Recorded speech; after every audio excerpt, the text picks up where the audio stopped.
Welcome to one of the biggest matches in the 15-year history of StarCraft 2, the 2025 World Championship, the Esports World Cup Grand Finals. $700,000 on the line, and by far the largest share going to the winner of this best of 9, which is why it's not the least bit surprising to be introducing the player considered to be the greatest of all time. The 27-year-old Zerg in the red from Finland. It's Serral, facing off against the oldest player to qualify for the entire tournament, and now looking to go all the way, the 33-year-old Protoss in the blue from South Korea. We have Classic in a best-of-9 Protoss versus Zerg World Finals. At the end of this match, we'll either have our first 3-time world champion in Serral, or after almost a decade and a half of professional StarCraft 2, Classic will go all the way. Either way, though, before we get started, it'd be awesome if you could help me out by smashing that like button and maybe even subscribe. Help me count the algorithm. Jimmy, what do we have? Yeah, I know it's tacky, but it worked. 2,025 likes on this video, on this cast, and I'll cast another one. And I'll probably do it anyways, because after 15 years, I don't know what else I'd do with my life. But thank you for watching. Hopefully you've had a good day so far. I certainly hope it's about to get just a little bit better, as both players with a very macro-oriented start. Classic didn't even send the customary probe to block the early hatchery, instead focusing a bit more on his build back at home. So now both Serral and Classic have their early expansions on the way here on Persephone, a map with close air distances that lends itself to a more air-focused strategy. Not that a Stargate is a rarity for Protoss. In fact, it's significantly more rare when you don't see a Stargate. That is a cheese in and of itself, because somewhere around 80 to 90% of Protoss versus Zerg rely on that Stargate opener. The Oracle, the Swiss Army knife of Protoss. Scouting, damage, defense, it pretty much does it all, especially with the addition of the new energy recharge ability. And when a game's this old, new means within the last year. The last patch and the last year added energy recharge, which for replacing shield battery overcharge, which replaced the mothership core, if it's been a while for you. Welcome back. Which replaced nothing, because back in the day, well. But energy recharge, every minute you can slap 100 energy into a unit or a shield battery. Not another Nexus, though, because that would violate the laws of space magic. All right, read a tome. But now that allows the Oracle to start out with not just 50, but 150 energy, allowing it to pretty much have its cake and metaphorically his Protoss eat it too. You can use Revelation and then clean up creep tumors. Drop a couple stasis wards and still have enough to burn out the drones. Or you can ignore all that after killing a drone and build a Void Ray.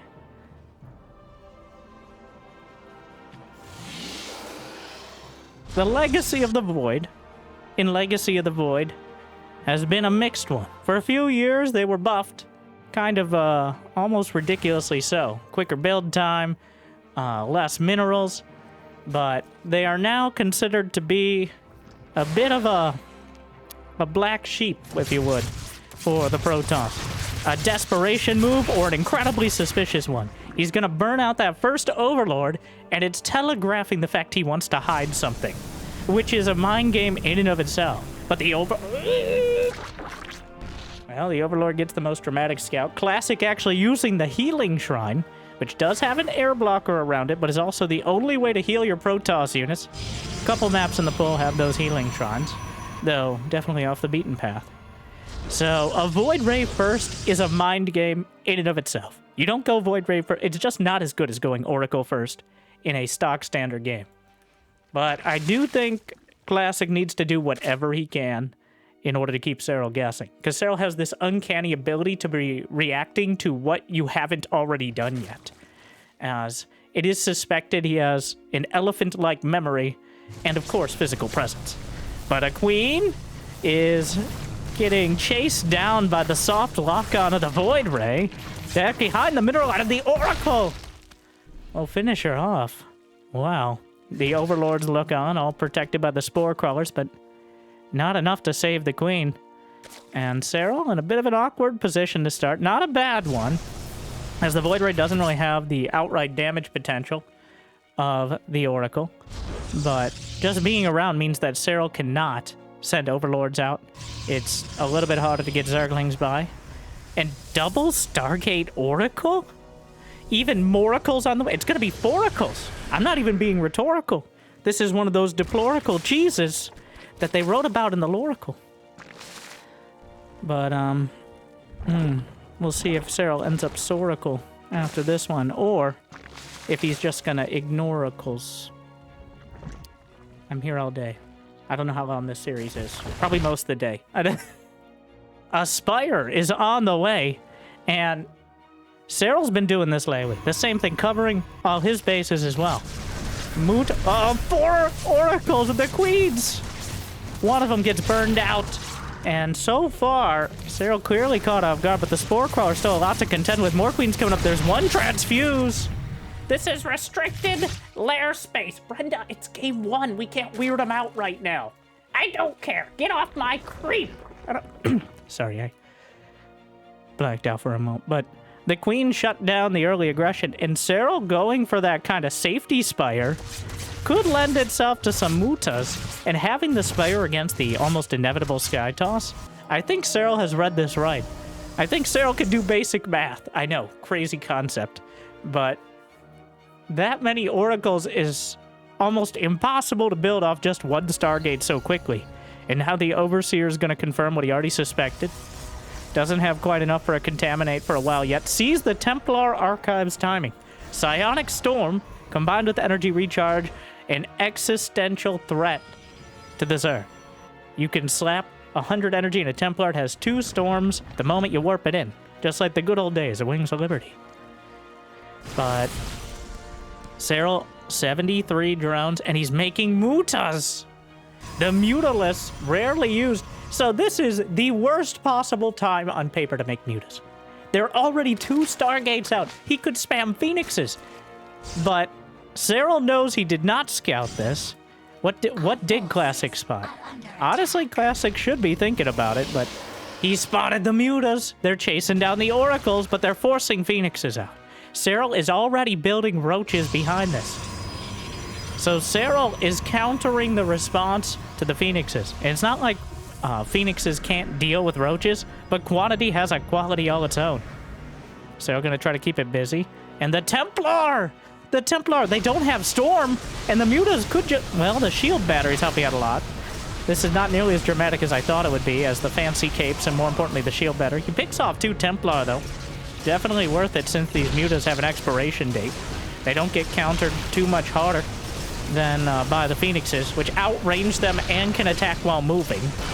So the mutas get sliced out of the sky. And Classic, a fleet beacon has begun as the ground taws call for aid from the most technologically advanced of the Protoss. Oh, the queens are marching. And we're walking! Susan, Karen, Lucille, and we're walking! And it's a massive queen walk all in! And is there enough to stop it? Storm is done. But some of the Templar were picked off. The first Storm lays into the roaches. It takes a couple to soften them up. Even ends up killing some of his oracles with it. Gonna pick up a couple roaches to try to cut into this.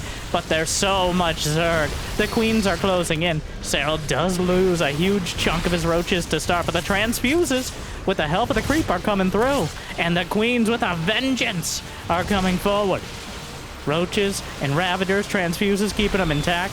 Corrosive Bile, not that helpful for picking off these units, but forcing Classic to micro it all. And look at the supply. Serral, Classic's up at 82 probes. He dug too deep and too greedily. I think he made way too much economy, not expecting Serral to commit to this mid-game all in. And the supply is starting to drop. Serral keeping it at 200. The Blink Stalkers are incredibly cost-effective, but the sheer amount of biomass right now is closing in on the third. Whips out the Corrosive Biles. 9 probes get caught in the crossfire. They have nowhere to run. He's running out of real estate. The queens are knocking on the door. The Overlord creeping all over his face. And that's just considered inappropriate in most cultures. Recalls out of his base. Classic down 100 supply. And may very well be down game number 1 of the World Finals. The tendril of creep extending across the entire map. Serral picking his timing and hitting it like a jackhammer right now. Slamming his way through the third base. breaching the fourth and weathering the storms, easily taking out the more brittle Blink Stalkers. And these roaches can be replaced, the most appropriately named unit. Classic still fighting it out, but GG, Serral with a decisive game number 1. The Mutas got completely shut down, but they threw Classic off enough. He was already preparing for the next stage of the game, but Serral hit him in that transition phase when he didn't have enough of anything. His economy came together so quickly, and he put it all into that, well, to use a very old reference, a Stefano-style mass roach attack. And Classic just didn't have enough. All right, the storms hit about as hard as they ever could, but there weren't enough of them. Serral understanding that Zerg-like style. He's not just the late-game mastermind, but the mid-game menace as well. Game 1, to the finisher. These two have gone back and forth over the last few months. Classic actually almost kept Serral out of this tournament. All right, so because Classic knocked Serral out of DreamHack Dallas a couple months ago, one of the qualifying tournaments, Serral actually had to go through the qualifiers with like dozens of other players in order to compete here, which I don't think he lost a game in those qualifiers, so it wasn't that close. But the point is, it was kind of expected Serral, if not win, would at least get top 4 of DreamHack Dallas. But if you haven't watched those matches, they include some of the closest games I've ever seen, and definitely more drawn. In fact, the game on this map, Incorporeal, was the closest match I've ever seen Serral play. And I won't tell you if there's a conclusion or if it ends in a draw, but, you know. You just gotta watch that.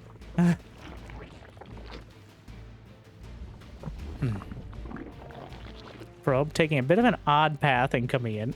Now gonna do some mineral flirting. So, the mineral patches don't care who's trying to mine them. Every time a worker comes up and looks to mine the patch, then the mineral patch is like, oh, okay, hello, how are you doing? And it doesn't matter if it's a probe or a drone, but when the probe pokes in and seduces that mineral patch for a moment, it tells the drone, hey, I'm taken. And if you do it perfectly, which Classic did not, and don't screw up your build at home, then you can deny several minerals from your opponent by bouncing their workers off the close patches especially. Yes, the workers on the close patches technically mine very marginally faster, and players of this caliber will prioritize the 4 close patches as opposed to the further ones. So, oh yeah, the close patches also have 1,800 minerals compared to 900 on the further ones. So usually it takes about 8 to 9 minutes for the further patches to mine out if you have full saturation. The full base itself is usually going to be more like 12 or 13. It really depends. But you can expect the main base to start mining out around 12 minutes, to be fully gone around 15. And usually, that's not that relevant. Last game ended, what, 10 minutes? Something like that. But Protoss versus Zerg, as we know very much, can be a bit more long-winded. And we get into the bean counter phase, where I start bringing up, like, how much have you mined? And how many guess points are left in the geysers and all that. And I wouldn't be surprised if we have at least a couple of those games here. As Classic, that's, okay, that's enough theorizing, pontificating here. That is a Twilight Council. Of course, we have the obligatory Stargate. But the Twilight Council before the Stargate finishes. That right there's a cheese. Oh no. I think he's going to do my least favorite build that still might work. Glaives. 50 Shades with Glaives. Yep, the resonating Glaives on the way. The attack speed upgrade, I think it's 45% on those Adepts, which allows them to just slice through Zerglings and really any smaller amount of Zerg alike. Even Serral sometimes falling prey to the amount of damage that can be done by the kind of ridiculously mobile Adepts so quickly. But it is quite a gamble. The Overlord.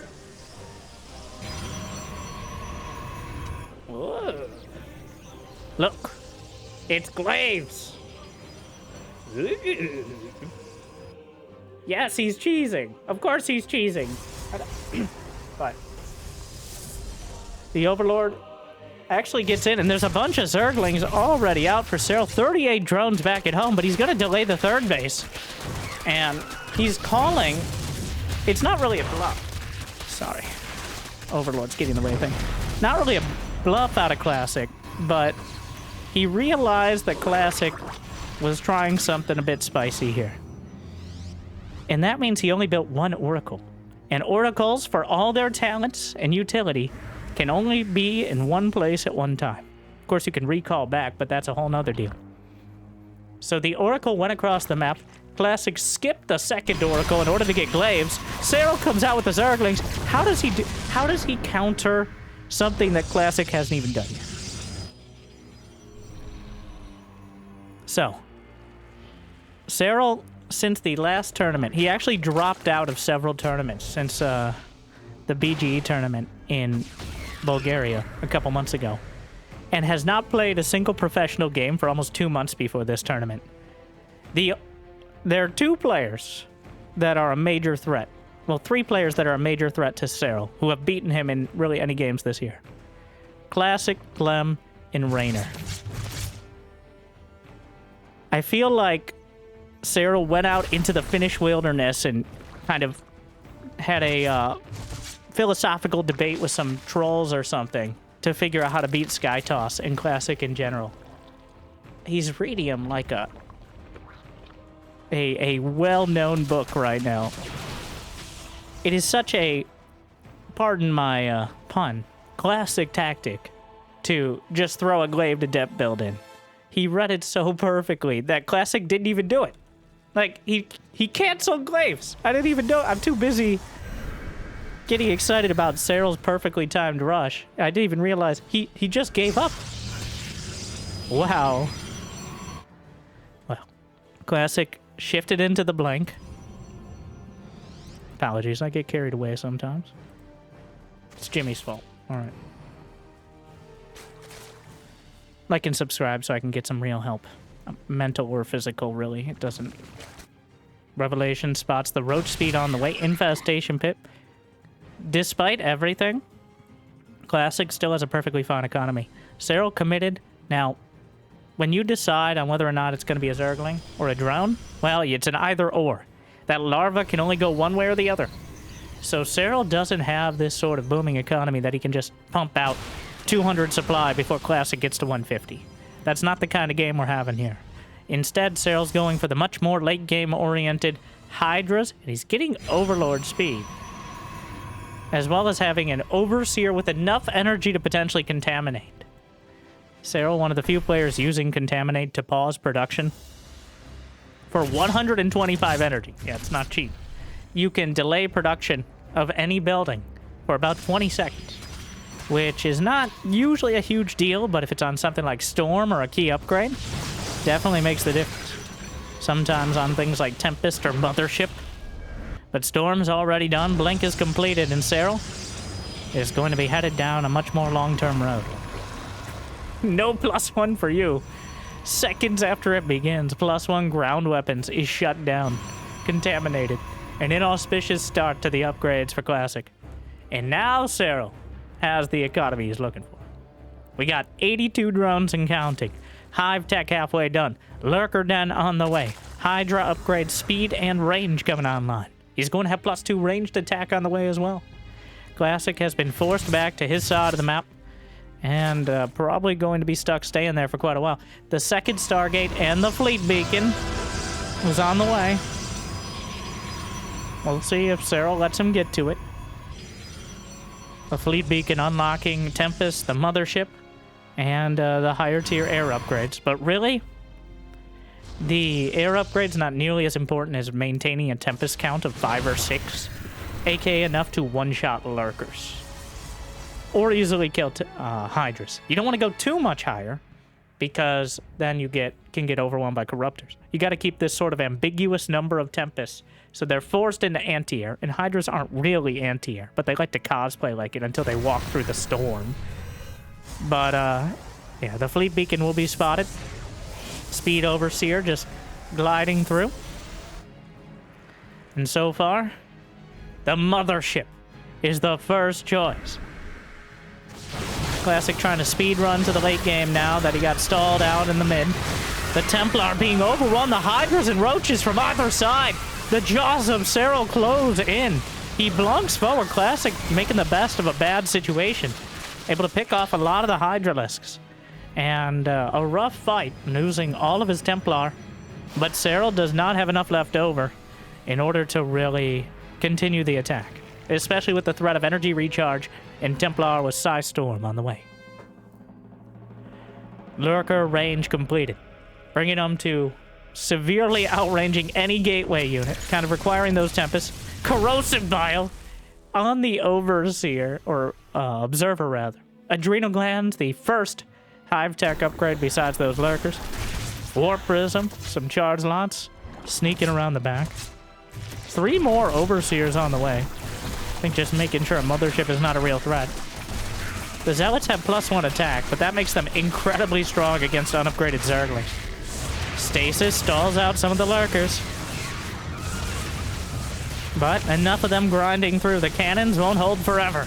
The Lurkers slicing through. The Zealots easily eviscerated. And the Tempest only now coming up. He's going to need detection, though. That was the last cannon going down. How many Oracles are left? 0. That's not very many. Active Cloaking. Warp Prism almost wanders in. A select all army out of Classic. He will be able to drive the army back for now. There's still a couple Overseers with Contaminate ready in the main. Nidus Network in production. Serral now has 5 going on 6 bases, but Classic has 101 army supply and plenty of Templar. The lack of detection, though. Where's the Observer? No! He can't... You can't kill it if you can't... Well, Storm can technically, but... Classic, he can't see the Lurkers. So he can't kill them. Which means he can't move forward with the Templar. And without the Templar, those Tempests are far too exposed. The Warp Prism at 1 HP and 0 Hex. Nidus in the back. The Changelings. A couple... Yes, 2 probes. That's a proportional response. Meanwhile, the fight down the center. Serral using the Nidus as something of a distraction. And 20 probes going to be slaughtered in the mineral line. The Tempest trying to shell. There's actually so many. 8 Tempests now. But still nothing to actually spot for the Lurkers. Again, where is the Observer? It's far too far back. The Templar are being ripped to shreds, I say. Finally, the Observer shows up, but the Lurker's over to the right flank. And this match starting to look more one-sided than a Mobius strip right now. As Serral just guts the 3rd base, and now slicing through the 4th. The probe count dwindles to 48. Serral doesn't have that much money in the bank, but he's going for the knockout blow. He's got a Congress of Corruptors in production. He's making his Spire great again. Brood Lords potentially on the agenda, but I don't think he'll need them. And there's 9 Tempests here.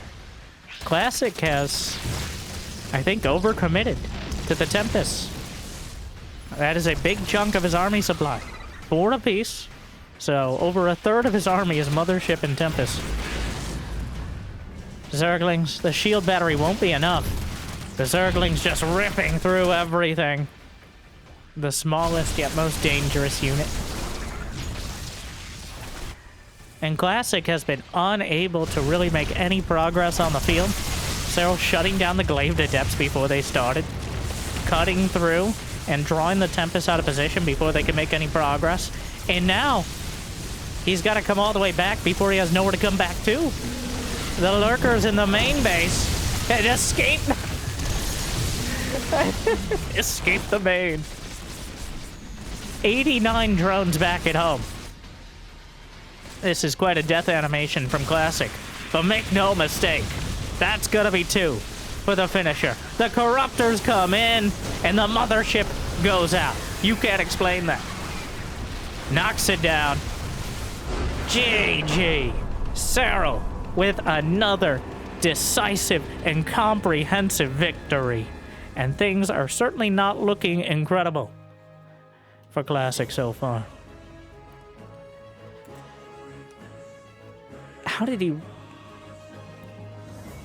he saw the Twilight. Classic gave it away. I don't blame him for trying the Glaive to Depths, but Classic is a little off his rocker right now. In his elderly age. One of the few players older than me. Okay, by the way. Well, maybe not the audience. How's the back pain, by the way? Sorry. Jimmy, edit that out. We can't insult like 80% of the audience. We draw the line at 69. 2-0 for Serral. We go into Ultra Love. A map that, unfortunately, is rarely living up to its name. But Serral showing why he's been a world champion before and is looking good for being one again.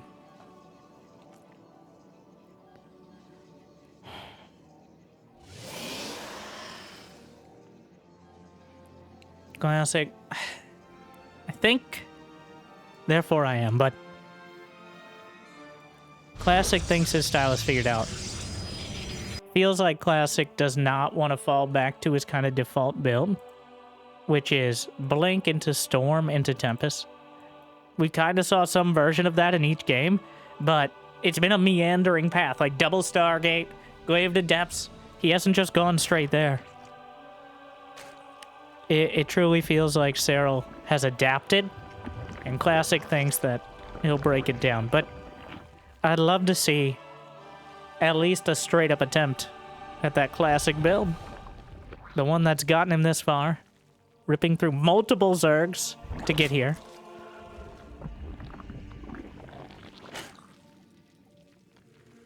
Really, there's Serral, and then there's everyone else for Zerg. It's felt like that for many years. For all the fire and fury in the patches. No matter what we take away. Queens now cost 175 minerals. Queenflation hitting everyone hard. 25 minerals more. We're worth it! But technically hatcheries are 25 minerals less, but believe it or not, you usually build more queens than hatcheries. They don't always have a monogamous relationship they claim to. So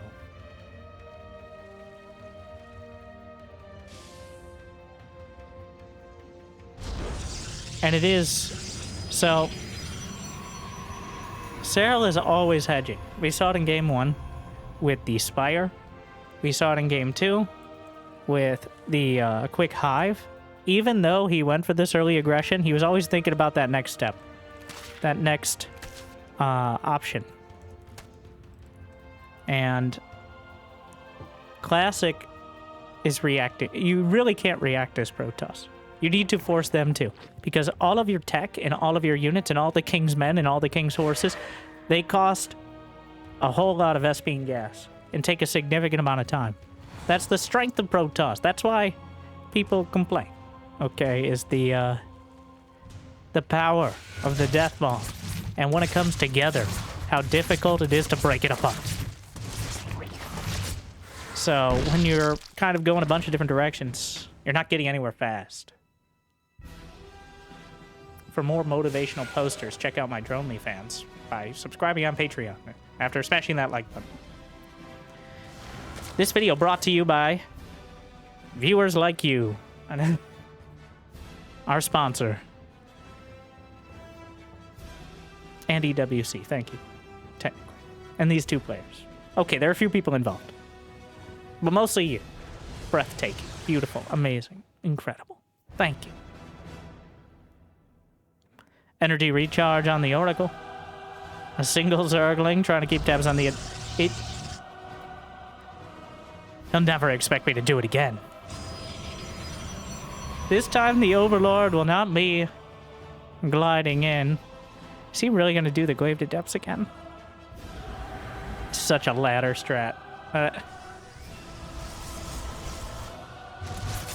Maybe. There's a lot of gas. Blink? No, it's Glaive to Depths. This time he's building the second Oracle to cover for the third base. Gonna try a stasis. Do Zerglings kill it in time? He's not gonna bother. Zergling gets a mandated work break. Overlord gliding in, taking a look around. But the Twilight was successfully hidden. The destructible rock tower will be taken down.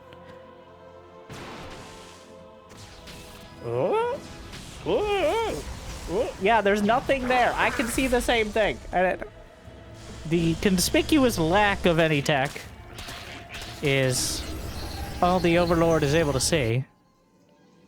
Serral is still building drones, which if he goes far above 60 drones, he could just die to it. Oh, he saw like 5 adepts. Immediate roaches. More than 3 adepts, and the alarm bells start ringing. Yeah, it's all roaches now. But is there enough time to react? I think he spotted it with enough time to potentially at least mitigate it, but he will take some damage unless Classic bungles this in an epic fashion.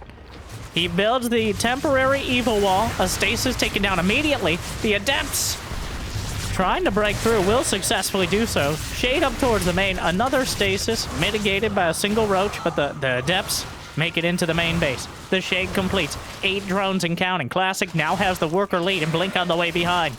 Serral, you wouldn't expect me to do it again. And it's worked. The damage is already done chasing the drones around the entire base. Serral did not expect the same sort of cheese again. And 11 drones dead will be the toll so far. But we're not done. Adepts in the third, adepts in the natural. The blue mineral workers suffering the brunt of it, as always. Serral down to 40 drones. 6 overlords on the way. Overlord speed. Serral is going with the mass drop as a follow-up. The German taxi build. There's no way he's not just bringing the queens here. There's no recovering from this. The damage has been done. He will never financially recover from this. He needs to try to kill Classic now. And here we go. The queen. And we're walking, ladies. Why can't we fly? We talked about this ever since the war. Back before the war, we could fly. Susan, if you don't shut up now, there's gonna be Brood War 2. I don't... Sorry, I am blacked out. Here we go again. But a much less coherent, a more desperate feel to it. But that doesn't necessarily make it less effective. Classic just finished Blink at the last moment. The cannon's on the high ground. Corrosive Bile will split the difference. Knock down one and another one behind it. The queens, the creep. That's still a lot of Zerg, but the stasis creating an artificial force field that's much stronger than the regular one. This one can't be broken by Corrosive Bile. And Serral even lost a few drones. I think some adepts slipped by simultaneously. The Blink Stalkers are holding. The queens try to march forward with the Corrosive Bile. He can fall back. There's more shield batteries on the back line. The oracles will light up. The Ravagers being burnt out. And the queens are not going to be enough. Classic. He tries it again. He shores up the weakness. He hides it well. And I think he's going to steal one away from the finisher.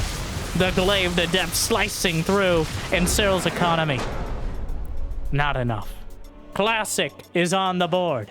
2 games to 1. Serral with a valiant counter attempt, setting up for it the moment he had the chance, but Classic. It was the same thing, but this time that was what he intended with the initial build. The Overlord didn't spot it. I'm kind of surprised Serral just expected, well, if I didn't see anything, I don't need to worry about anything. Kind of what it felt like, going up to 60 drones before even building any roaches. But sometimes you cut some corners and you get ahead. Sometimes you cut some corners and you lose your edge. So, Serral, he can bleed. He can be beaten. Now can he do it again? Game 4. On a decidedly Protoss favored map, Pylon. Which, I don't think we can see them right now, but there's some fancy pylons out in the fog of war. Looking way cooler than the current Protoss ones, but not here to editorialize. Okay, kind of here to editorialize, but I digress.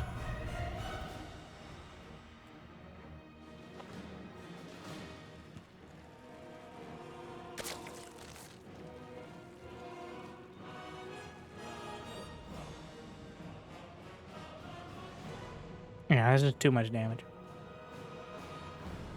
Honestly, Serral getting a little closer than I think most Zergs. Some Zergs would have just left the game after that much damage. One of those builds that's always dangerous, but you're not supposed to pull out more than once a series. Classic, breaking that rule to great success. As a Protoss at this level, well, I would have said Classic is one of the few players who doesn't have to have a sort of bag of tricks, another card to play when it comes to the build order shenanigans, but so far, clearly trying to keep Serral off guard. And it is a best of 9, which means we could potentially see every single map in the pool. There are 9 maps nowadays. So I doubt he's keeping much of his powder dry. And I kind of expect Serral to have one sort of build that we haven't seen. But otherwise, just that reactionary Zerg that feels so fluid.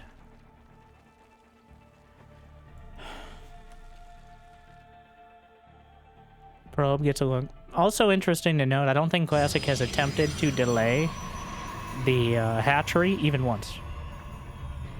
The typical wisdom is you send out the probe early, and you make sure they're either forced into taking your natural or their third.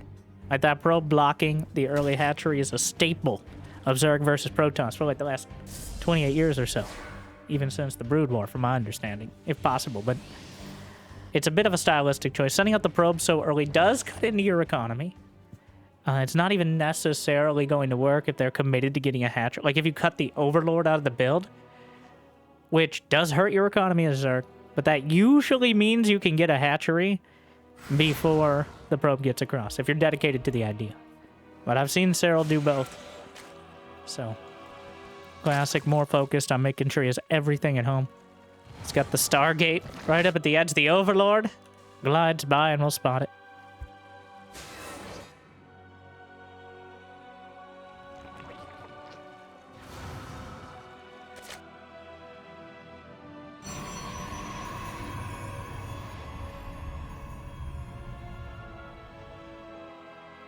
Looking at the third. No Zerglings. No, that's a normal Twilight. Wait, no. Charge? He hasn't added the gases at his natural. The Twilight is at the very back corner of the base. His tech is about as far apart as possible. While still being in the main. I'm feeling a charge build. Something to mix it up while still being in that same surprise. If he does Glaive to Depths again, I'm going to be very upset. I'm going to be even more upset if it works.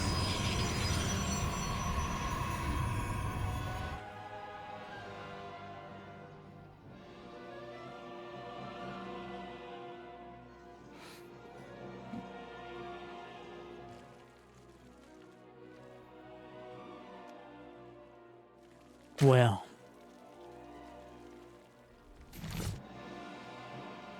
Hello, darkness mild. Queen not quite taking down the... Yeah, the adept timing. The Overlord spotting it.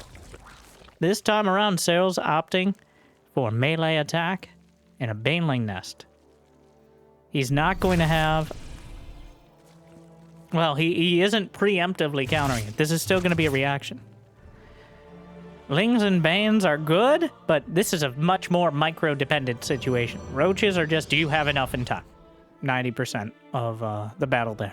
But Lings and Banes are very much what position you're able to get both the Zerglings and Adepts into. As the Adepts can shade into those little nooks and crannies between each mineral line. But of course, the Banelings can exploit too many of the Adepts being stacked up as well. Though, if they get any sort of warning or the Oracles are able to cover, that's maybe not as true. Are the Banelings spotted? They are spotted! Which means Classic just backs off. He's building probes behind this. He has no intention of trying to commit to the all-in here. So now, we're going to even out, I think. Just a little bit. Blink is on the way behind Robotics Facility. Serral's going to have the +1 melee attack. And I don't think Classic even has a Forge. So no upgrades on that front. Serral's at 54 drones. So, not exactly a booming economy, but he's got the Zerglings on the other side of the map. Classic, I think, sent the Oracles back, but not sure exactly where they are. And with +1 melee, he might be able to just get through. Meanwhile, the Glaive, the Depths, he has to be so careful. He cancels the Shade at the last moment. Not too many probes dead. Hey, Classic! The Pylon being targeted here on Pylon, drawing a surprising amount of aggro. The Oracles will deal with it. The Adepts will escape, and I think Classic has minimized the damage. He is actually coming out with more workers so far, though if he loses these Adepts to a particularly big Baneling explosion, doing a great job of really edging out those Lings and Banes, forcing them to commit and then canceling the Shade at the last second.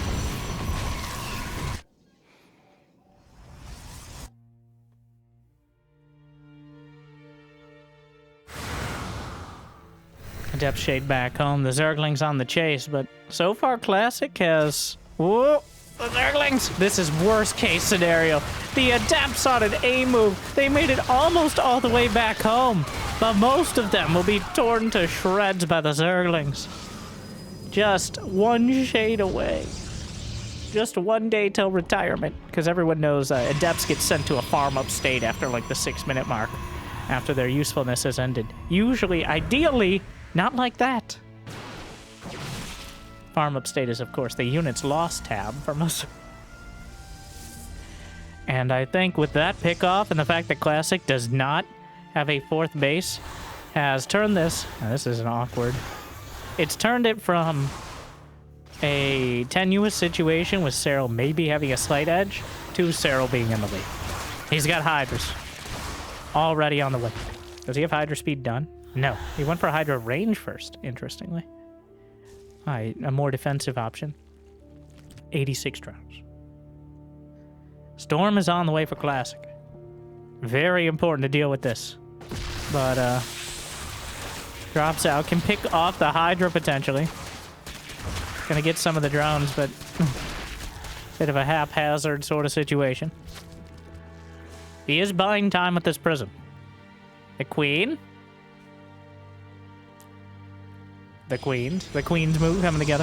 The Zerglings, right-clicked on the Nexus. Not gonna commit. So, though, he's built up that economy so quickly. Classic. If he can survive, the closer he gets to 200 supply, the easier it's gonna be.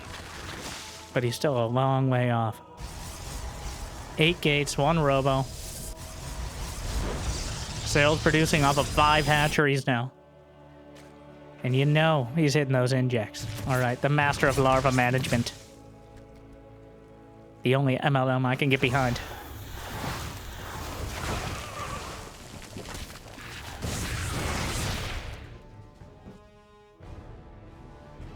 Hydra speed now finishing up.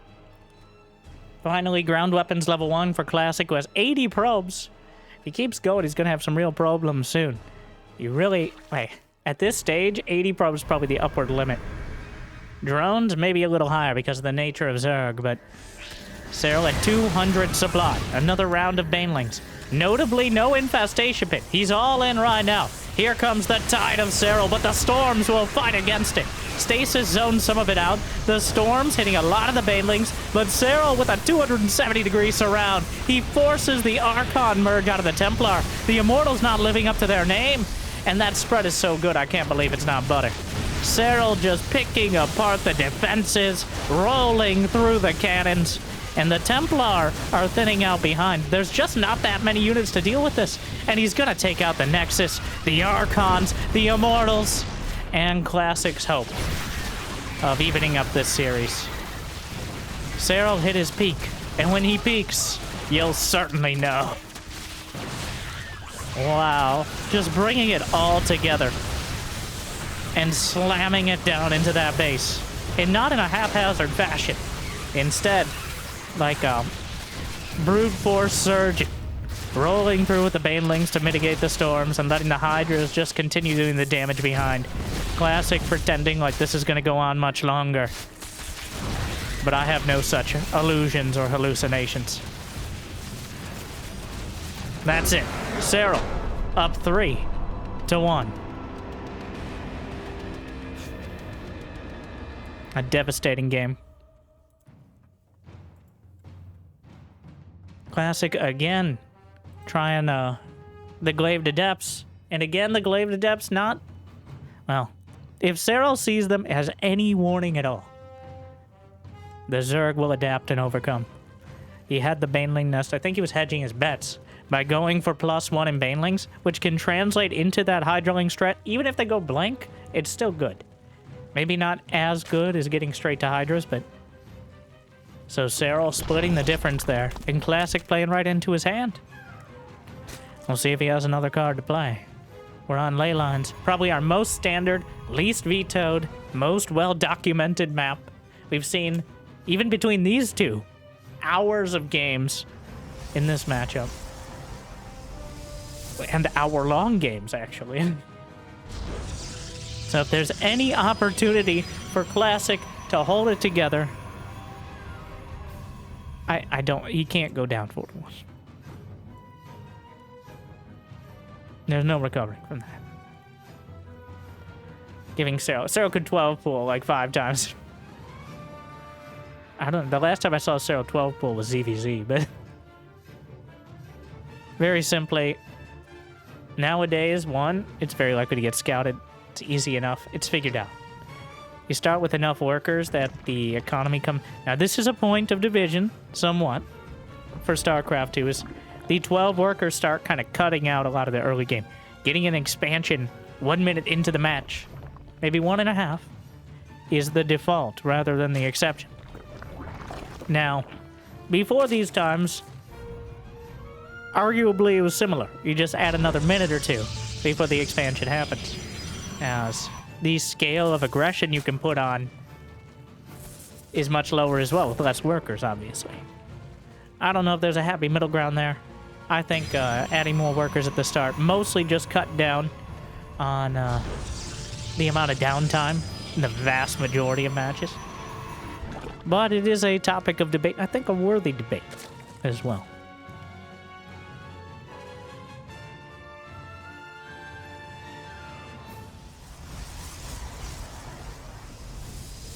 The probe just going around annoying all the drones. The real class clown here. The Zerglings have had enough. The probe has not. Looking to see if a drone comes out to take a third, ideally before the Adept comes across. That's Serral. Right down the middle here.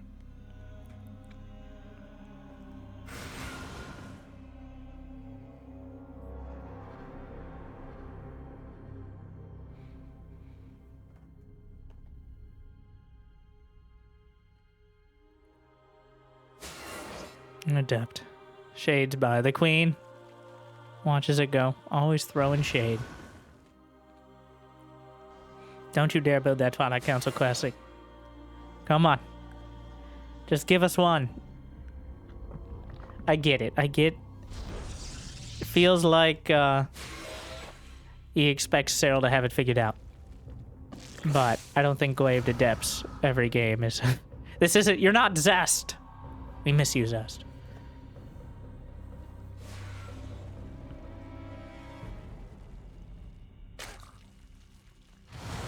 Double shade, just trying to keep track of the queens. Sometimes you can shade through and get the drones. Just the threat of the Adepts kind of limits the Zerg economy, because you have to build a few Zerglings. If the Adepts shade through, they could kill 4 or 5 drones, even with the queens hitting them. So the Adepts and Oracles just kind of keep the Zerg economy in check, even without doing anything, just by existing. And then, of course, if they get a little greedy, the counterattack timing is perfect here. The Zerglings being microed back. A stasis queued up. I think he's going to have to cancel. Serral with the minimalist amount of lings. Cancels the third, delays it by about 30 seconds, and costs those 100 minerals. A moderate blow to the economy. There's 2 gases on the low ground, and a Twilight on the way. This is the stock standard Protoss. This is Classic's build. A classic tactic. If he goes blank and +1, the Forge should start momentarily, but If he doesn't start a forge and he goes Glaives, I'm just... Get off my creep! Did you get your revenge, Brenda? In this life or the next? That's no copyright infringement. So no forge. Okay, now at the start of that sentence, no forge. A little bit on the later side. Not sure if that's leading into a Templar Archives or if he just was a bit delayed on it. Clearly under a lot of pressure. The Shady Bunch. Not Glaives, just conventional Adepts, but still an existential threat to any unprotected mineral line. And with the Oracles to potentially slide through, he actually just walks into the natural. Hey, you can't be in here. This is private property. Oh, and he recalls. Gonna get, well, honestly, gets most of them out. There's no healing shrine, but, you know, that which doesn't kill you leaves you permanently damaged and a constant liability and reminder to the ineptitude of earlier attacks and the fact we had to waste precious energy and cooldowns on helping you escape from your own mistakes. And makes you stronger, arguably. But I'd say upgrades do better at that. Put that on a mug. Templar Archives. Gases at the third. And now we see what Serral's response is to this more middle-of-the-road style. He's got Roach Speed on the way. +1 ranged attack is the first choice of upgrade. Oracle cleaning up the creep tumors. More Zerglings taken down.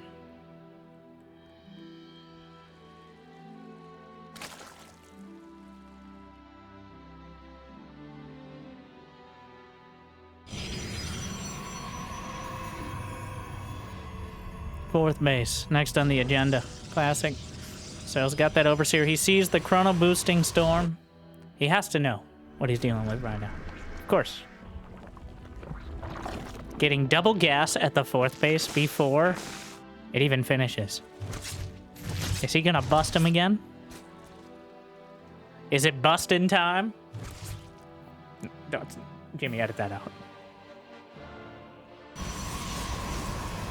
Overlord Speed is on the way.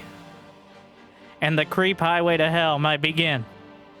Serral, with the Roach Hammer, the Queens will be gathering. The Roaches will muster. It will be a red day. But will there be enough red left over? Burrow move and Burrow on the way. Tunneling Claws. Serral acknowledging that Classic might have enough for this first round.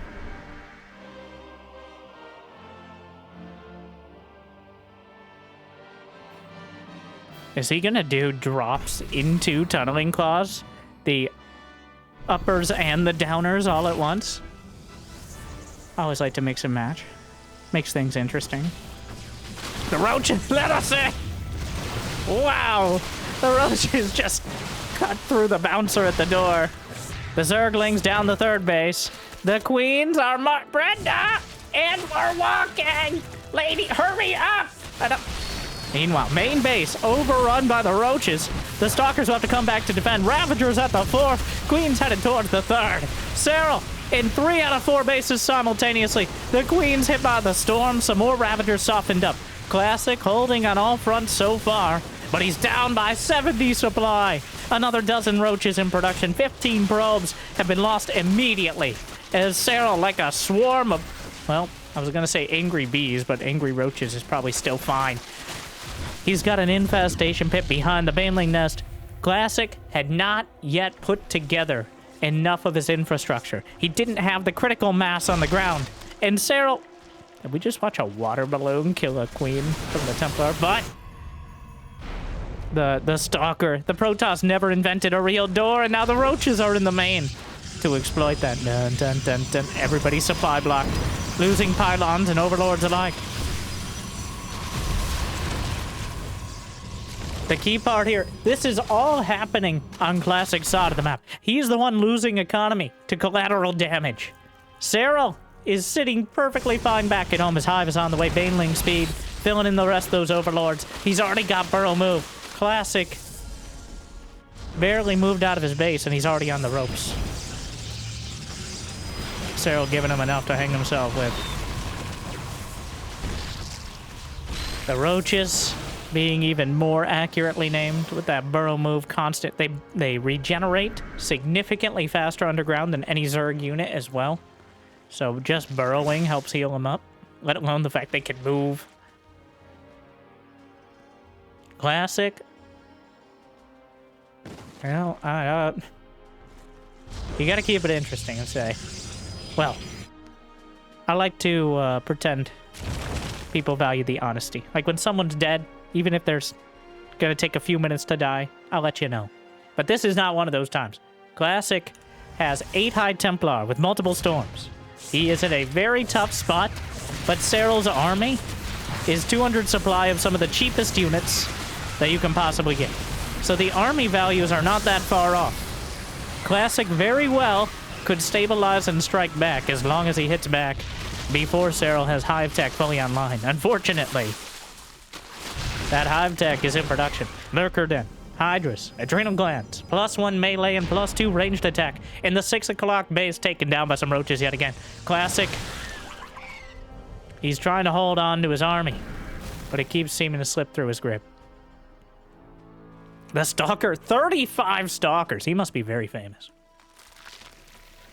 Missile attacks level 2, ground weapons level 2.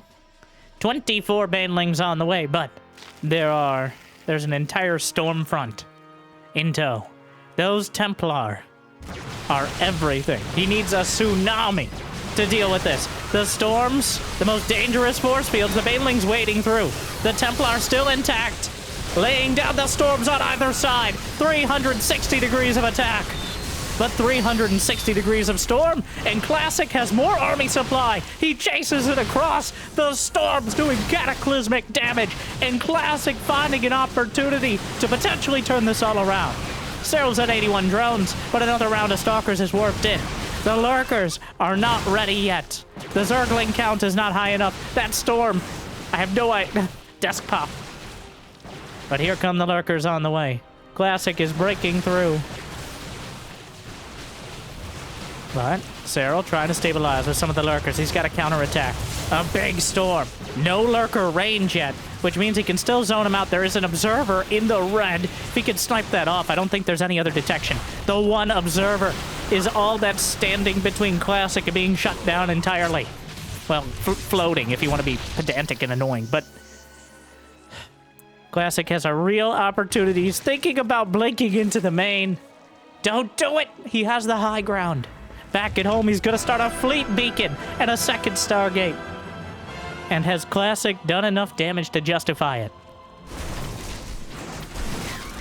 The Bane...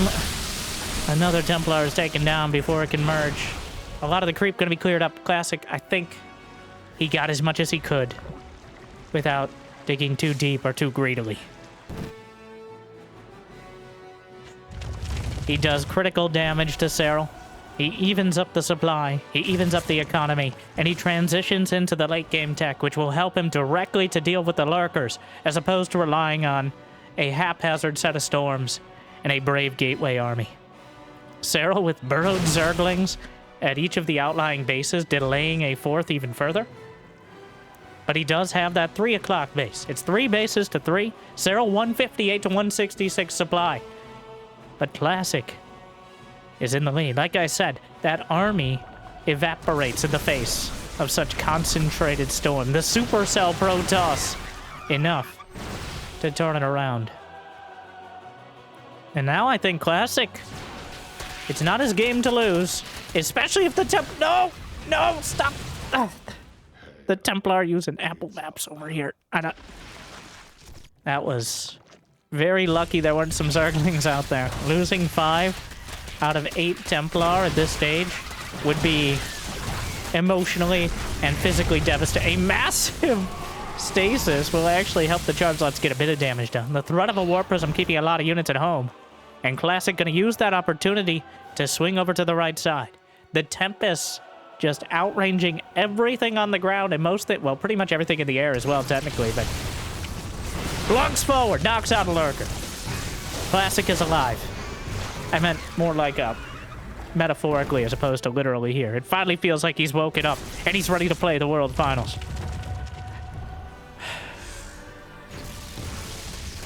The Zerglings Do they have Adrenal? Yes, rip it. The Nexus! He needs to reshield. He does! Is it enough? What a save! What a save! He saves the 4th base. He desperately needs it. And he needs to rebuild another one. Serral doing all those little things that keep him going, even when the going gets tough. But is there a Spire? No. He does not have Corruptors. He has no direct answer to the Tempest. And they're going to start asking increasingly more questions. A Stasis stalls out the Zerglings that were going to attempt to snipe the base. The Lurkers getting caught by the storms across the entire front line. Tectonic Destabilizers is completed. That extra building damage helps rip through the hatchery. And the storms cross the front line. The Lurkers on the other side. Classic's defenses are put together. He's going to be able to stall this out for now. He takes out a base. Drags in the Tempest. There's not that much anti-air to deal with. It barely takes down the one. And Serral not concentrating on the Nexus that he already bruised so badly. And it may survive just a few moments longer because Serral is struggling to keep up with everything. The Lurkers in position, eviscerating the Stalkers, but eventually will be taken down. And Serral down 30 supply, 180 to 150. Classic trying to pin him down, and Serral being very slippery about it. But slowly and surely, Classic is closing in, and he has the army. At this point, even if he loses the Nexus, he might have the army to just win the fight outright. Mothership is on the way. 10 Templar completed. Again, the base being shelled.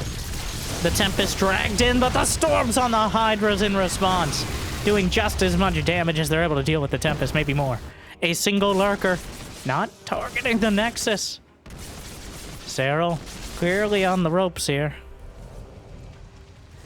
Over 1,000 APM combined, but that's just another day at the office for these two. And again, that Nexus, the shield's stripped away. But it survives.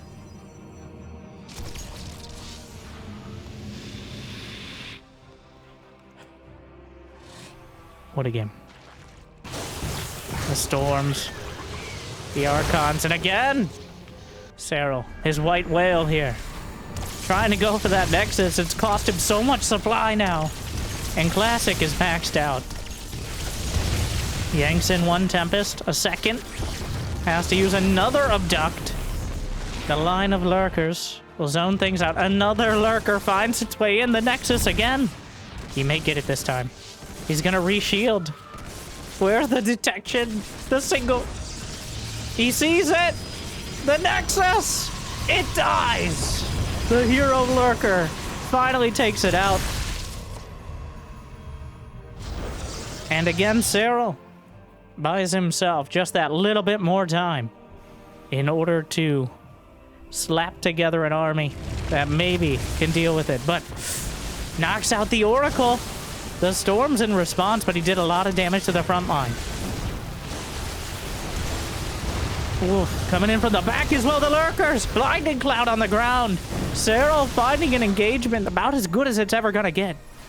And still, not good enough. A Warp Prism in the main. Serral does not have the forces to spare. He's down 30 army supply. He may have taken out that Nexus, but stopping this army without Corruptors is nigh impossible. The Tempest still shelling. There's still a couple observers overhead. He can start working his way through the Lurkers. The Warp Prism has not been taken out. A couple Queen. Get out of the... Ah!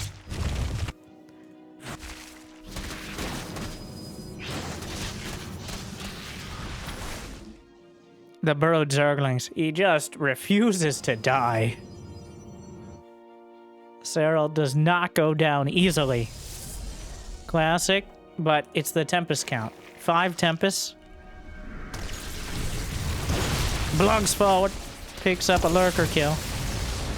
The amount of storms. There's no easy answer here. There's no hard answer. There may be no answer at all. Knocks out another. The storms are withering. A deluge of damage across the mineral lines and everything behind. A Viper sniped out of the sky. Possibly the best hope at picking apart the Tempest count. Obliterated by disproportionately large, massive energy balls directly to the face.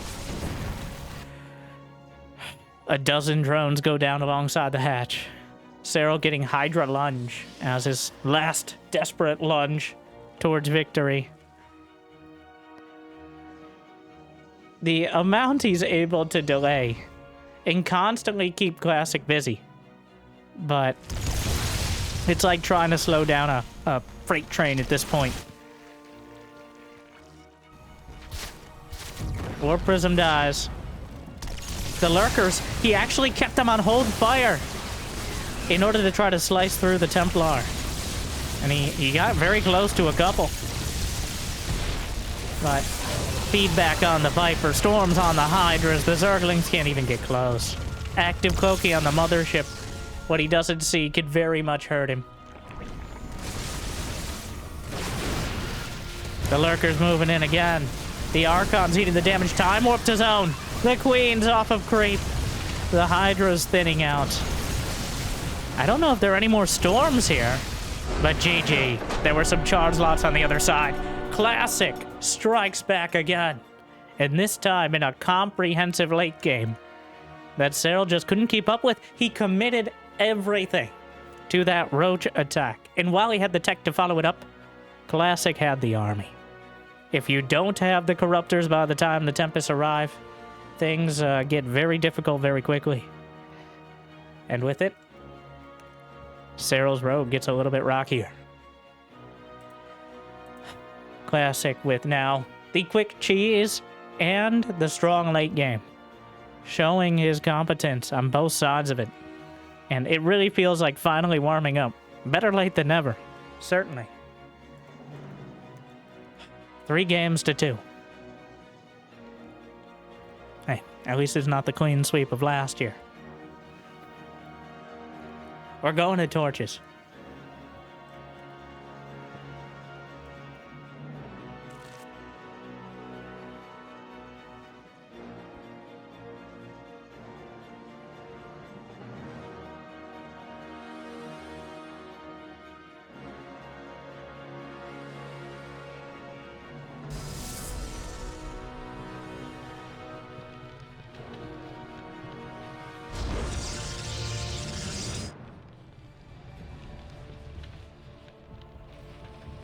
Still, though, a very impressive display. Well, one, it seems easy. And maybe on the ladder, it's a little easier. But controlling the Blinkstalkers, the Oracles, the Tempest, the Templar, the Observers, any sentries you might have involved, the Mothership, you have to have stronger spellcasting than all of Hogwarts in order to make the Protoss army work. Whereas the Zerg, sure, you need a lot of pieces put together to pick it apart. But it's a little easier to split off those small bits and find some damage. A single lurker, enough to draw back the army multiple times. I think the key there is Classic just not giving up. A lot of players, obviously not world champion caliber players, but a lot of players would have looked at Classic after taking that much damage from the Roaches as, well, why are you still in the game? Like, you lost your 4th base. You lost a whole bunch of probes. Like, you can't even move out. But 2 minutes later, put all the Templar together, recognizing the weakness of Serral's army. And it's the strength in numbers. Those numbers turned against him with the Storm. He had about the best surround possible, but with enough Templar, there's no such thing. The Stormcaller. Serral taking down the mineral wall. Maybe going to take the 3rd base on the low ground here.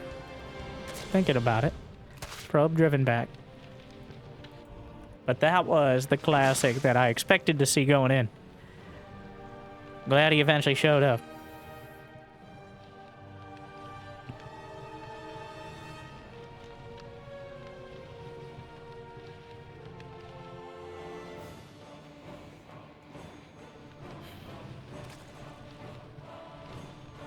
Serral gonna be grabbing that base, the pocket base, through the mineral wall. There's also a set of Zerg rocks that bleed out at about the 8-minute mark, because Zerg buildings off a creep just get dehydrated and eventually die. And that's a relatively new feature alongside the healing shrine. This one doesn't even have an air blocker. Oh, he's gonna scout. And he sees that the mineral wall is mined out, which is all but telling him there's a base over there. Classic actually gonna do the same. gonna pre-pylon wall it and then mine it through, so that way he has some sort of wall off there. Smart foresight.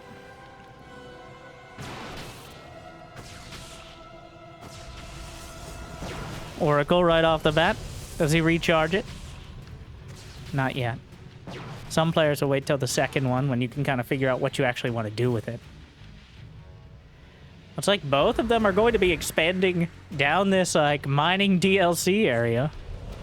Now, this essentially cuts the map down to the close rush distance. Yeah, both of them taking a third right down the close lane.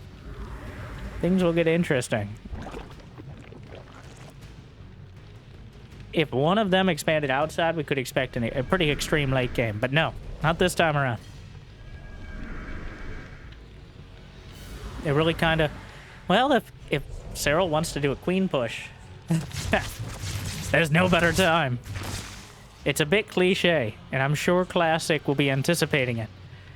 But when your opponent's nexus is just a quick jaunt across the street, as opposed to a whole journey across the map, I feel like you kind of just gotta go for it. Oh, the first queen will survive. For now.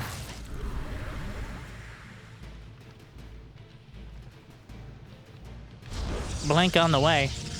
Classic is going for a mass blink timing. He's adding on a lot more gateways. Usually it'd be, well, 4 gates is not too out of the ordinary, but he definitely wants to have enough blink stalkers to deal. He knows about the healing shrine! Map features!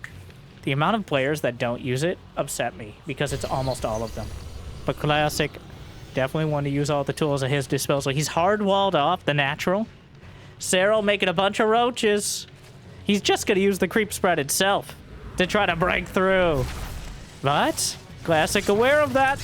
Going to knock out some of the creep tumors, ever the oncologist. But the queens continue to march forward.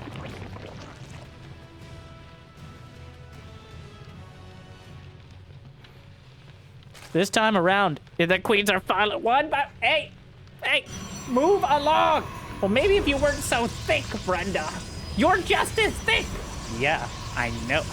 Yas, queen. I don't. Sorry. And here comes the attack. No lair required. The queens are already on the doorstep, and we'll see if Classic made a massive mistake by trying to expand and engage Serral directly here, as the Zerg rush is waddling across. The corrosive biles raining down. Blink still 15 seconds out. The shield battery's drained. The Oracle's getting a lot of damage done to start. Doing a great job so far, but the corrosive biles are working their way through them. The Oracle's doing whatever they can, but whatever they can doesn't seem like it's quite good enough. Energy recharge on a shield battery that's taken out immediately. And Mr. Zergachev tear down this wall. As Classic just has nothing left. Blink, but he's already missed it. The most predictable yet effective strategy. The queens supporting the push, doesn't even need transfuse, just has basic anti-air to help with the oracles. And Serral may be going to match point and achieving for the first time, well, a potential world championship. The first time in several years, to be clear. Classic! I thought it was a bold move. But the line between boldness, bravery, and ignorance is a thin one, easily blurred. It's not over, as Serral has the walls to back him up. He has to break down his own gateway. Curse your sudden but inevitable betrayal, Serral. How could you go for the most obvious build on this map? Feel like he was very happy to see that Classic went for that expansion. There's a Zergling at the third. I think it's on hold position, so it's not actually attacking here.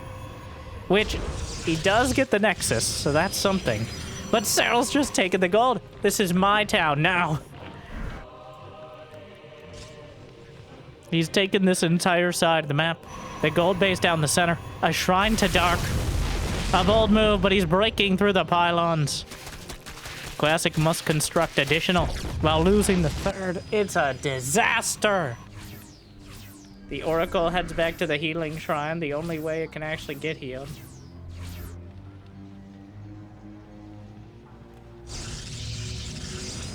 Classic, what have you done?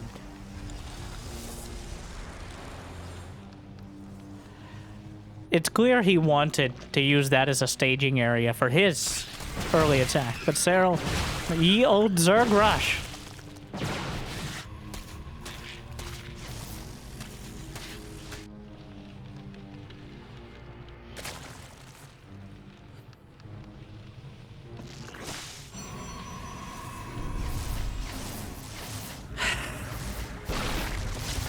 I'm a little upset. Oh, and the Zerglings and the creep get in.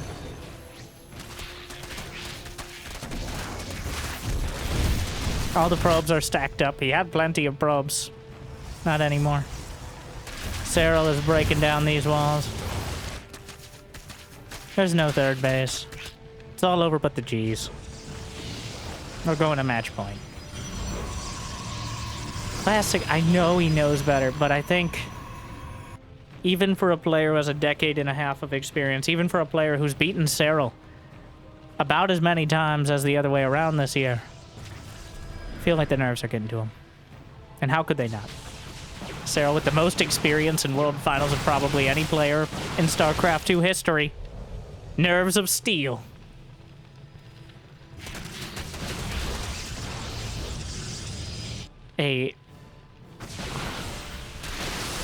Yeah, Classic is delaying it's inevitable.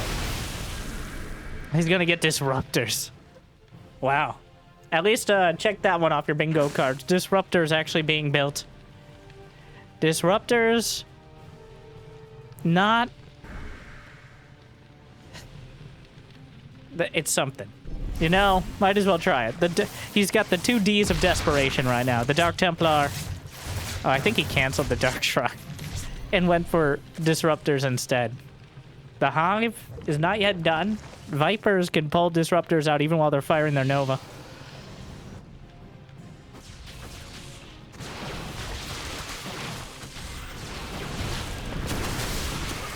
Serral just dancing here. Let's see. He needs some absolutely mind-blowing hits here with the disruptors. Like 5 or 6 times in a row to even be in the same zip code as Serral.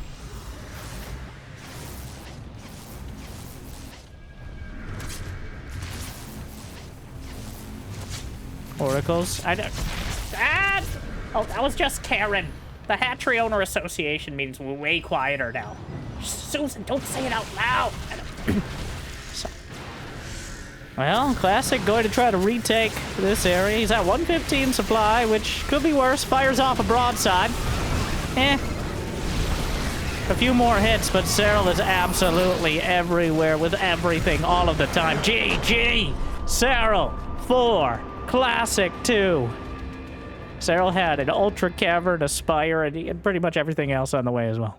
Serral 1 game away.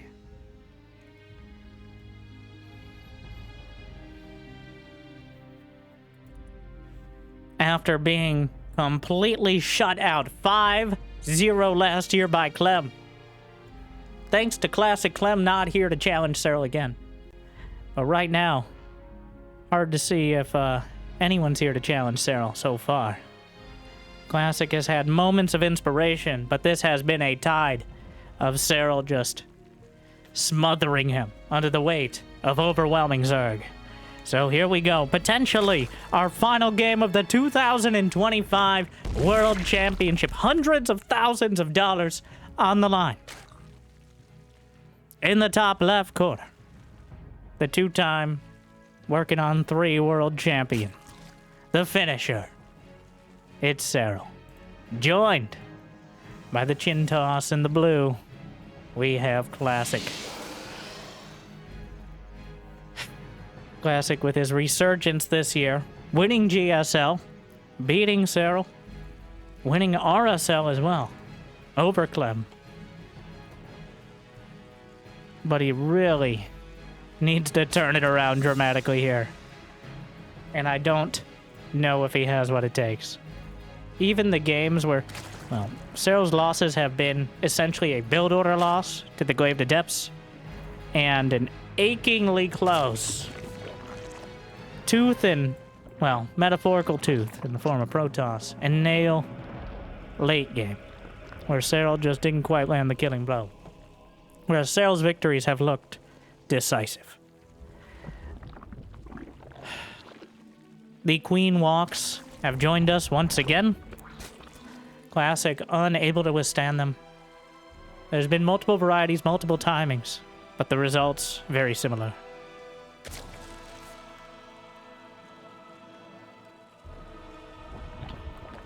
So, in case this is our last game, thank you for watching. Thank you to EWC for putting on a great tournament and bringing us a World Finals of this caliber. And for the foreseeable future, for many years, and for hopefully many years in the future, I'm hopefully casting StarCraft 2, bringing the best games to the fans with my own variety. I know there's so many great casters, so many great tournaments with such ridiculous production quality. I don't think I can compete with that. I don't really want to. I know it's not for everyone, but I especially if you made it this far, hopefully it's an extra flavor and variety you enjoy. And I hope it makes your day a little bit better. So, thank you for smashing that like button, subscribing, Patreon, all those goodies. You can check out the second channel, Winter Gaming TV, for streams of StarCraft 2. And, well, a bit of everything. A lot of strategy games coming up, and currently, that I enjoy as well. But there's only one, by far the best. And here we are, about to crown a new world champion. Either Serral takes one more, or Classic with one of the most epic comebacks in StarCraft 2 history. Maganatha is potentially where it all ends. The first Oracle is on the way.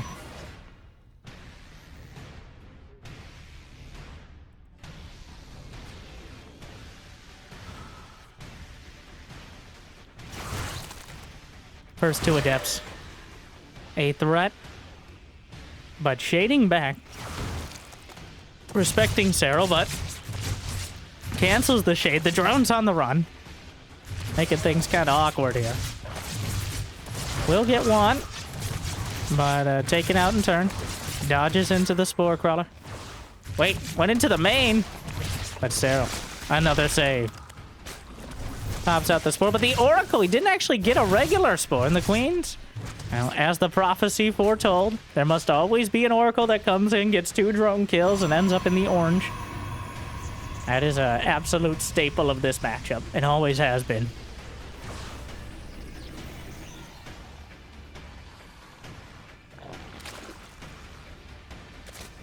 I think Classic, one of the players with the longest, like, the most bookended career, even before this championship and this finals.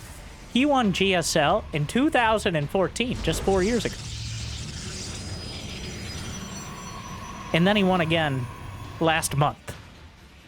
An 11-year gap in between his GSL wins of the, and I believe he won a super tournament in there maybe, but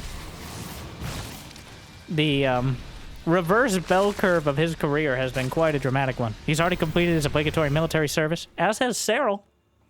In Finland, though significantly shorter, and he was still able to... Technically, last year's World Championship, Serral was during Serral's military service, but he was allowed to take time to practice and play. In fact, they have a special program for top-tier athletes, which Serral is considered in Finland, which is pretty cool.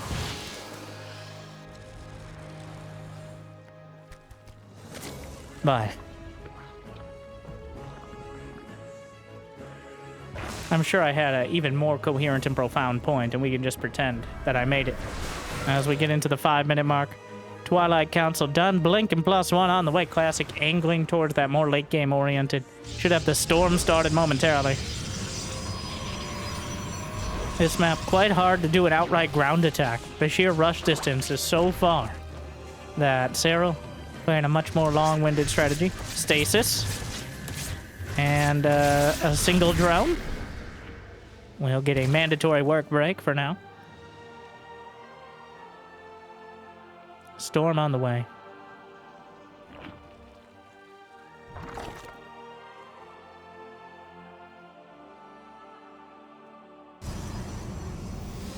Baneling nest, and I think Serral is going to be hitting that massive Hydra swell. Looking to obliterate a 4th base with an overwhelming amount of units. Ideally before there could be any sort of late game fleet beacon related tech. Classic hasn't slowed down Serral's economy much, but vice versa. Serral has not. He's killed 2 adepts, and that was in trade. Otherwise, our longest no-rush BGH, big game hunter style match so far. Neither player willing to risk it on some spicy cheese. What Hydra upgrade is first? It's got the Hydra done, right? Hydra speed. The speed upgrade almost always indicates more aggression. The range is better to get on defense because you've already got the creep to help out, even though speed does help a bit on creep. It's much better off of creep. It's a different proportion. Creep itself is a speed upgrade of sorts, especially for the queens, which joint pain and everything.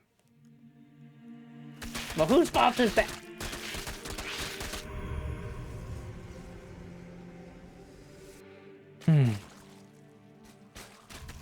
Mass Hydra on the way.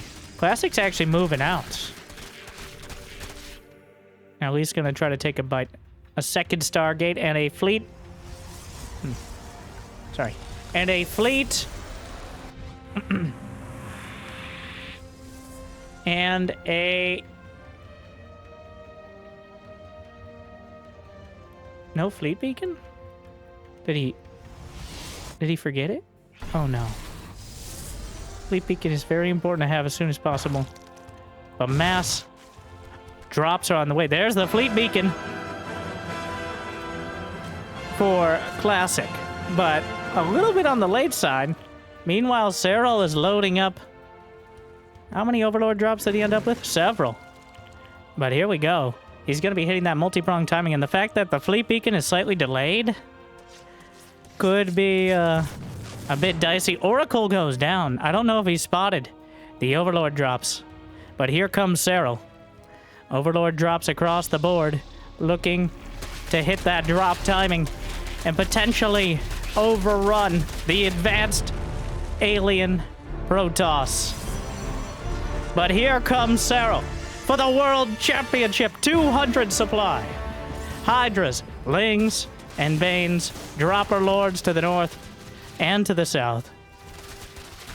He's got 49 Banelings coming up. So many Banes. There's not going to be any hope of Fleet Beacon tech. Classic not even bothering. He knows what he's dealing with. He has to fight this on the ground or not fight it at all. There's plenty of Templar. But does he have any preparation for the drops? A whole bunch of Banelings stopped before they could even get started. The stasis actually saves a lot of units from the storm.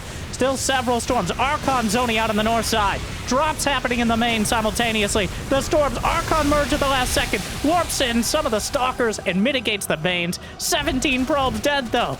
The main base is being ransacked by the Zerglings.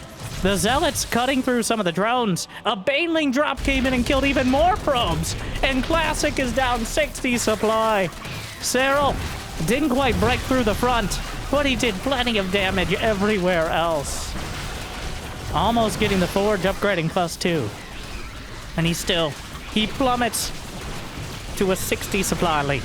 A massive economic boon. And down goes the 4th Nexus. Classic overwhelmed by the Zerg. Serral getting closer and closer, and the Dropper Lords unloaded up again. Lurker Den is on the way. Classic needs to defend all of this pretty much preemptively. The Dropper Lords, he's just going to drop out on top. A few of them going to be taken down, but still enough to contest the Stalkers. And the Banelings are rolling through the uncontested base. The probes obliterated. Another dozen dead. The 3rd base will be pin-cushioned by the Hydras. The economy is gutted. And Classic is on his last metaphorical legs. The Archons The Templar gliding across, but all that's really left. And with the Lurker Den completing, Hive Tech halfway there, Serral still at 200 supply. The Storms, strong. The Archons, even better. But there's just too many of them. We cannot get out. They are coming. Embodying the quintessential Zerg, the heart of the swarm, the finisher, the return of the king. Serral.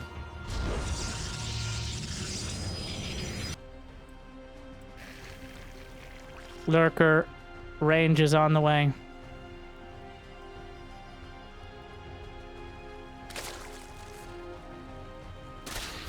Zerglings on the left, Banelings on the right.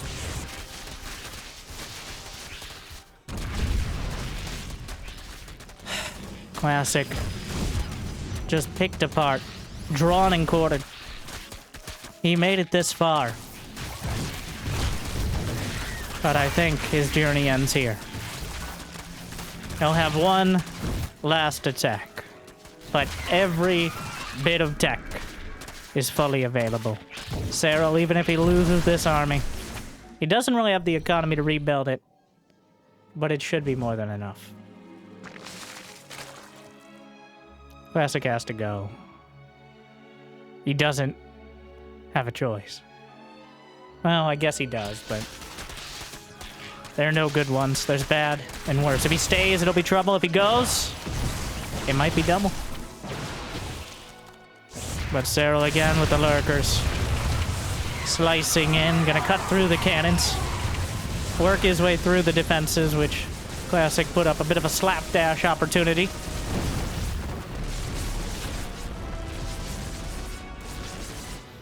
Serral swinging. The Zergling's just giving him the runaround. Adrenal gland's about to complete. The floor is Lurkers. They're absolutely everywhere, and there's no avoiding them. Serral has been all over Classic from start to finish here. The Zealots are trapped in, unable to even attack. Classic moving out. The last gasp of the Protoss heading across the map. The last stand of the Firstborn. Archons and Immortals and Templar. But Serral cutting through. The Zerglings eating the storms and asking for seconds. 200 to 120 supply. The Lurkers kind of getting tripped up. Credit to Classic for going all the way. But here comes Serral. It's absolutely everything. It's too much. And it's another and a new world champion. Serral takes the series 5-2. GG WP. A strong effort from Classic. But the finisher is back. And he claims yet another. He reclaims the top spot from last year in not a surprising result. And he made it feel almost inevitable. But a well-earned championship. Zergs everywhere trembling beneath Serral's prowess and his clear competence as he makes what is almost impossible for everyone else look downright plausible. But congratulations to Serral, our first 3-time world champion. And I certainly hope you enjoyed as much as I did. I look forward to more StarCraft 2 for maybe another 15 years. Or at least some percentage of that. But I hope this made your day a little bit better. Thank you to EWC for another year of StarCraft 2. Congratulations to Serral on another championship. If you got the means and motivation, it'd be awesome to check out Patreon or YouTube membership. But I hear liking and subscribing is still free, at least for now. Thank you to our Mule Tier patrons, Big Jiggy, Devin, Door, Kate, Mario, Random Guy, and Suit, and everyone. I hope you still enjoy. I look forward to casting more of the highlights in the coming days, and I hope to see you next time. Thank you for watching. Good luck. Have fun. Stay tuned.